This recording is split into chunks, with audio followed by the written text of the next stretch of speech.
whispering shadows.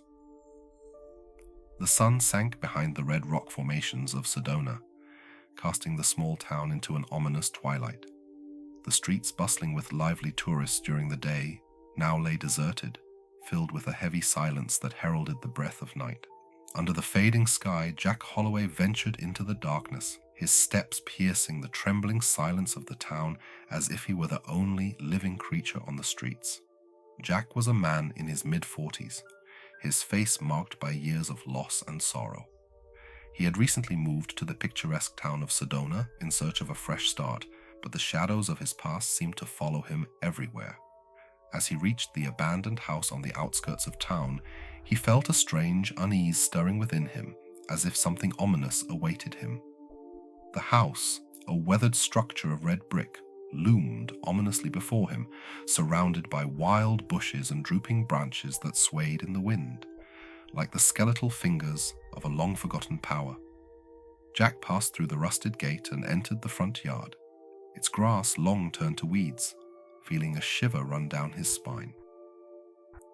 In the darkness of the house, a glow seemed to pulsate, a faint light shining through the dusty windows, giving the impression that the building possessed a soul awaiting his arrival. Jack swallowed hard and pushed open the creaking door, which reluctantly yielded to him, ushering him into the gloomy depths of the house.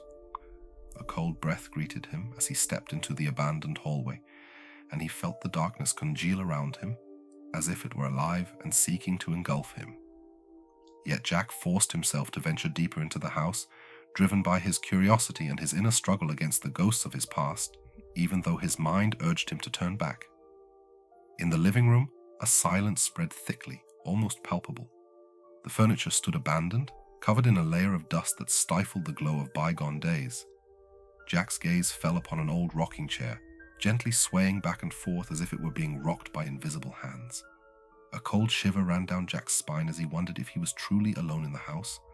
Suddenly, a blood-curdling scream tore through the silence, and Jack whirled around, his heart pounding in his chest like a wild beast fighting for its life.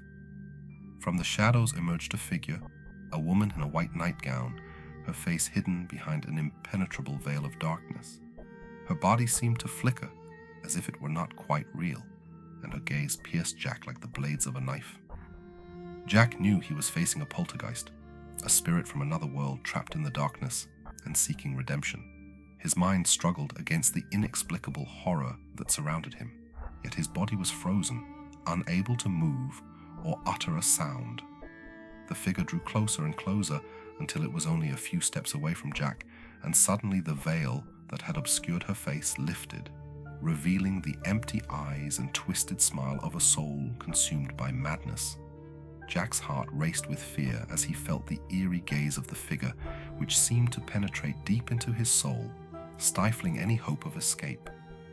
But then, from the shadows, a voice emerged, a faint whisper rising against the darkness and silencing the echoes of the past. It was the voice of a woman, gentle and comforting, whispering Jack's name and reaching out to him as if to pull him out of the depths of terror. With one final, desperate effort, Jack fought against the invisible force that held him captive, managing to stagger forward toward his fate. The figure recoiled, its flickering light fading and disappearing, and suddenly Jack was alone in the darkness of their house, his breath heavy, and his heart beat a wild drumming in his ears. As the sun rose over the horizon, chasing away the ominous shadows and filling the room with the first light of day, Jack left the abandoned house on the outskirts of town, feeling the weight of the past lift from his shoulders.